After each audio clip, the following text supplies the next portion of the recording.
Hey everyone, Fox. I'm Kit. From Fox and Kit Kit WoodWorks. We're out here today doing a re-review of the Cutech 12-inch joiner. Now, it's been sitting on this Craftsman cart.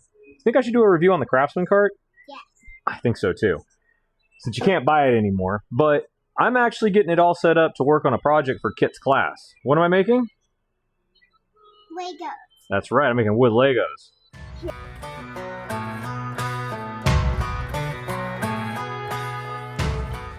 Joiner's been sitting on this cart for the last 5-6 months, if not longer. Haven't really got a chance to use it or any real projects to use it on. So I actually pulled it out today to just check and see how everything was. The fence actually was still pretty much 90 degrees. I still mess with it a little bit, but really ended up moving it one way and right back to the other. And it was basically set right where it was originally. So that's held up good. It's been hanging kind of on an angle. I did come back and check the Infeed and Outfeed table because I never really did a full, true adjustment on it the first time I got it. It cut really flat and square out of the box, but I just wanted to come out and kind of fine-tune it before getting back into some more stuff this year. Looking at doing some crafts fairs and things like that. So I actually pulled out my ruler. Let me get that, Kit. Thank you. Sorry. And I started checking it from the Outfeed to the Infeed table. And what I noticed was there was actually a little bit over, I guess, their recommendation of 0.005 of an inch gap. So I went, okay, and we're back. So I wish, hindsight 2020 kind of thing, that I would have actually done this and recorded it, but I was messing with it for the first time and didn't feel comfortable with the recording of it, just because there's a lot of stopping and going. But I'm going to go over how easy it is to adjust your Infeed table. The same could be applied on the Outfeed table. I would just make sure you go and read the instructions or watch some videos on it. By the way, thank you, Cutech. Awesome job on having multiple videos on adjustments of Infeed, Outfeed, and cutter blades and the fence. Their website's really good about showing you things, but if you actually go to their YouTube channel and their YouTube and do a search for them, you can find all those things. And a lot of other brands, I haven't seen them do that before for adjustments. But anyways, coming back to the Infeed table. Like I said, mine was pretty good. I just really wanted to kind of tinker with it and figure out if I could make it any better. And don't know if I really did or not. But when it came to the Infeed table, what I ended up doing is kind of a combo of things off of their video. In their video, they explain loosen all the bolts, but don't take them out. Put a heavy weight here to keep the table down and, flat as it can be. And then come back with a 0.005 feeler gauge after you've checked this is flat and this is flat, and make your adjustments for your coplaning. I did it a little differently. I was kind of doing it like if you were going to be setting it up for the first time or after you were putting it together with a new tabletop. What I did is I adjusted the bed height up to the 0 mark. I then loosened all 4 bolts to the point where they're almost coming out, put a weight on the center, and then removed all the bolts. Once I had removed all the bolts, my weight is holding this here nice and flat. It's not wobbly.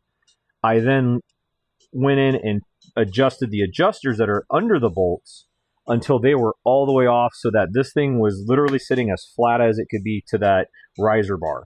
Now, to do this, you're going to need, I believe it's a Torx 25, and these are Torx bolts in here. That's what's holding the table to the adjustment lifter.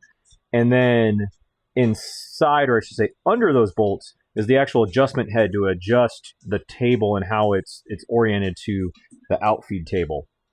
And that uses a flathead, a pretty wide flathead. In fact, use wider the better. Mine was a little narrow and I kind of rubbed some off. So what I did is then I pulled all those adjustment set screws all the way out as far as they could go. They do have a stop point, so don't try to go past it. And that dropped this table back down basically 1/8 of an inch below coplane with the Outfeed table.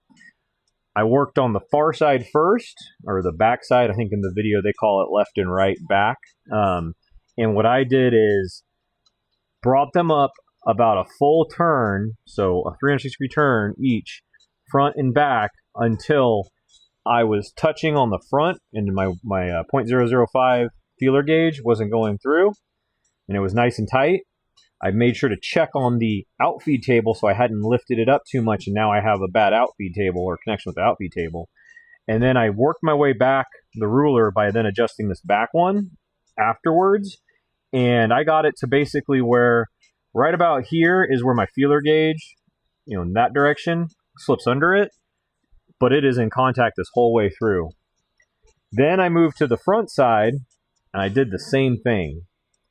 Once I had adjusted it so I had it all nice and coplaned and my feeler gauge felt good through the whole thing, nothing was going under here, I put all the bolts back, tightened it down, rechecked it, and I went and started jointing some wood.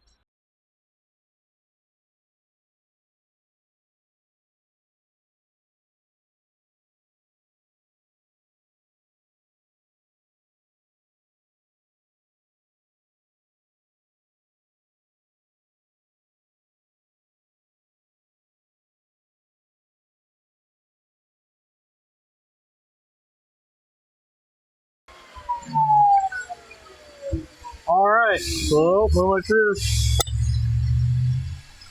I'd say that's pretty flat.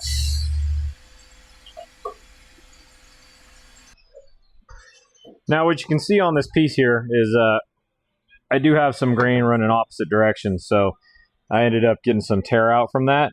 But I mean, this is butter smooth where I didn't get the tear out. Probably 120, 220, somewhere in there, smooth. And like I said, it is flat as can be. Daddy! Hold on, Kit. But yeah. Hey everyone, Post Edit Fox here. Just wanted to let you know, I know I'm an affiliate with Cutech, however, I am in no part sponsored by them or any other company, whether it be Lowe's, Home Depot, Craftsman, Rigid, let's see here, When, any of those companies. All the tools you see me using and reviewing have been purchased with my own money, and I am going to give you the most honest review out of it. If I love it, I'm going to tell you about it. If there's something that comes up that I don't like, I'm going to tell you about it. And that's why I like to go back and do re-reviews. I am going to be doing some re-reviews on some other products that you'll see where there's going to be some changes to the initial review. That being said, though, with Cutech in mind, please, if you're going to buy one of the Cutechs, go ahead and use that affiliate link. The more sales that they get through it and clicks that I get from that link will raise me up on their affiliate status, and eventually they will start sending me tools to review to put out to you guys, and that would definitely help me out, but also you guys out, because I would be able to check out a lot more of their products. Anyways, back to that video. Looks great, working great. So anyways, that's my re-review of the Cutech 12-inch joiner.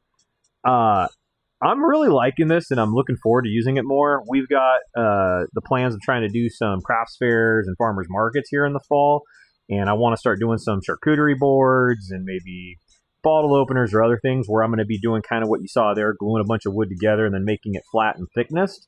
And I think, especially with this 12-inch base, it's going to make it a lot easier because a lot of different charcuterie boards and other things are 12 inches, or if I need to joint them together, I can make a 24 out of it. And yeah, I'm really excited to get this bad boy going. So anyways, go ahead, hit that like, subscribe, notification button. Please share it with your friends and other fellow woodworkers. Also, if you're looking to buy this 12-inch or any of the others, check my affiliate links at the end of the comments, or excuse me, description section. I actually now am an affiliate with Cutech, even though I haven't got them a sale. But thanks, Cutech. I really do appreciate you guys. You guys have been awesome. So anyways, stay safe. Have a great day.